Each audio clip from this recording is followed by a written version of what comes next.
स्वागत. आज आपण एका जरा वेगळ्या गुंतवणुकीबद्दल बोलणार आहोत. म्हणजे शेअर बाजार, सोनं, प्रॉपर्टी हे तर आहेच, पण आजची गुंतवणूक आहे स्वतःमध्ये. इन्व्हेस्ट इन युअरसेल्फ नावाच्या पुस्तकात काही छान विचार आहेत. त्याच्या आधारावर आज आपण बोलूया की स्वतःमध्ये गुंतवणूक ती एका चांगल्या, समृद्ध आयुष्याचा पाया कशी घालू शकते. म्हणजे आपली स्किल्स, आपलं ज्ञान, आरोग्य, आपली विचार करण्याची पद्धत हीच आपली खरी संपत्ती कशी आहे हे जरा बघूया. अगदी अगदी बरोबर मुद्दा मांडलाय. आजकालच्या जगात कसा आहे ना, स्वतःवर केलेला खर्च आणि स्वतःमध्ये केलेली गुंतवणूक यातला फरक समजून घेणं खूप गरजेचं आहे. ही गुंतवणूक म्हणजे फक्त आजचा फायदा नाही बघायचा, तर आपलं भविष्य, आपलं यश त्याचा तो पाया आहे. तर या पुस्तकात काही महत्वाची क्षेत्र सांगितली आहेत, त्यावर बोलूया का? नवीन शिकणं आवश्यक आहे. पण त्यात एक इंटरेस्टिंग गोष्ट आहे की यशस्वी लोक त्यांच्या कमाईचा साधारण 10% भाग स्वतःला ट्रेन करण्यासाठी किंवा नवीन काही शिकण्यासाठी वापरतात. हे एवढं महत्वाचं आहे, फक्त अपडेट राहण्यासाठी. नाही, फक्त अपडेट राहण्यासाठी नाही येते. पुस्तकाचा भर काय ना, की फक्त माहिती गोळा करू नका. त्या ज्ञानामुळे तुमचा दृष्टिकोन कसा बदलतो तो महत्वाचा. लेखक म्हणतात की ज्ञानामुळे फक्त काय विचार करायचा हे नाही कळत, तर कसा विचार करायचा हे समजतं. म्हणजे प्रॉब्लेम सोडवायला नवीन मार्ग दिसतात. ती 10% गुंतवणूक म्हणजे खर्च नाहीये, ती पेरणी आहे भविष्यासाठी. त्याचं चक्रवाढ व्याज मिळतं ज्ञानाच्या रूपात. म्हणजे विचारांची पद्धत सुधारते. ओके. आणि मग हे ज्ञान वापरायला किंवा कोणतंही ध्येय गाठायला जी ऊर्जा लागते ती तर आरोग्यातनं येते. पुस्तकात नक्कीच नियमित व्यायाम, चांगला आहार, झोप याबद्दल असेलच, पण काही वेगळा अँगल आहे का यात? हो, आहे ना. लेखक शारीरिक आणि मानसिक आरोग्य याला वेगळं बघतच नाहीत. एकाच नाण्याची दोन बाजू म्हणतात त्या. त्याने एक छान उदाहरण दिले. जसं गाडीला इंधन पण लागतं आणि इंजिन पण चांगलं लागतं ना, तसंच आयुष्यात पुढे जायला शारीरिक ताकद पण हवी आणि मानसिक स्पष्टता म्हणजे क्लॅरिटी पण हवी. एक नसेल तर दुसरं अपूर्णच. म्हणून दोन्हीची काळजी, ती पण एकत्रच, ही खरी आरोग्य गुंतवणूक. बरोबर. म्हणजे दोन्ही गोष्टी हातात हात घालून चालतात. आणि आरोग्यासोबतच येतो तो माइंडसेटचा मुद्दा, म्हणजे मानसिकतेचा. पुस्तकात ग्रोथ माइंडसेट आणि फिक्स्ड माइंडसेटबद्दल बोलले.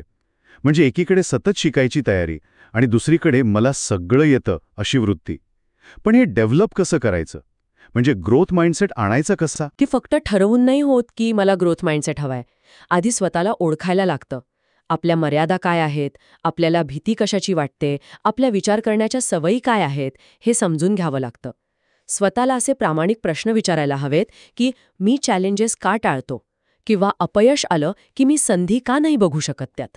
यातून खरी अवेअरनेस येते आणि मग आपण ठरवून ग्रोथ माइंडसेटसाठी प्रयत्न करू शकतो. अच्छा, म्हणजे आधी स्वतःला ओळखणं आणि मग त्यावर काम करणं. हेच मग वेळेच्या नियोजनाला आणि फायनान्शियल प्लॅनिंगला पण लागू होतं का? पुस्तक म्हणतं वेळ वाया घालवू नका, आर्थिक साक्षर व्हा. यात काय खास आहे? हो, अगदी.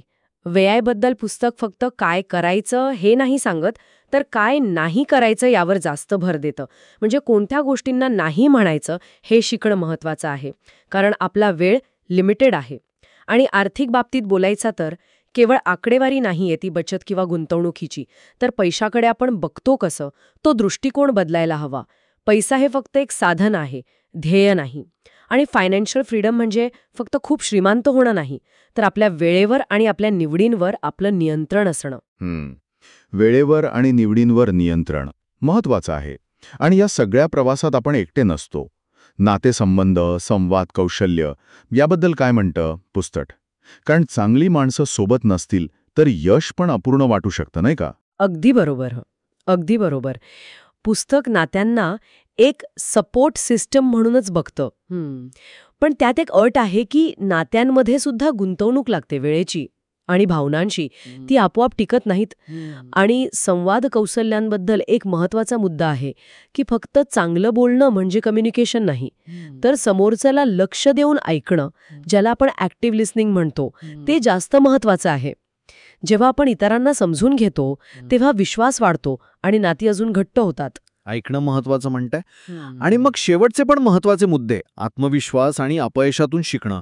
आत्मविश्वासाशिवाय तर कुठलीच गोष्ट सुरू करणं अवघड आहे. होतं आपल्या ब्रेनला एक पॉझिटिव्ह सिग्नल मिळतो आणि आत्मविश्वास असा हळूहळू वाढत जातो, एकदम नाही वाढत तो. आणि अपयशाबद्दल तर लेखक म्हणतात की ती फक्त शिकण्याची संधी नाहीये, तो एक डेटा पॉइंट आहे. प्रत्येक अपयश आपल्याला सांगतो की हा मार्ग काम करत नाहीये, म्हणजे आपण योग्य मार्गाच्या अजून जवळ जातोय. अपयश म्हणजे दिशादर्शक आहे, शेवट नाही. खरे, अपयश म्हणजे डेटा पॉइंट. हा विचार खूप वेगळा आहे. खरंच, स्वतःमध्ये गुंतवणूक हा किती मोठा विषय आहे आणि या पुस्तकातून किती वेगवेगळे पैलू समोर येतात, नाही का? नक्कीच. आणि याचा सारांश काढायचा झाला तर स्वतःमधली गुंतवणूक ही काही एका दिवसाची गोष्ट नाहीये. ती एक सतत चालणारी प्रोसेस आहे, एक लाईफस्टाईल आहे. ज्ञान, आरोग्य, मानसिकता, वेळ, पैसा, नाती, आत्मविश्वास या सगळ्या फ्रंटवर सतत आपल्याला काम करत राहावं लागतं, सजग राहावं लागतं. तर मग आजच्या या चर्चेतून एक विचार नक्की घेऊन जायला हवा की या सगळ्या गुंतवणुकींच्या क्षेत्रांपैकी अशी कोणती एक छोटीशी गोष्ट, एक लहान कृती आपण आज लगेच करू शकतो जी आपल्या स्वतःच्या विकासाच्या प्रवासाला थोडी का होईना पण गती देईल. विचार करायला लावणारा प्रश्न आहे हा.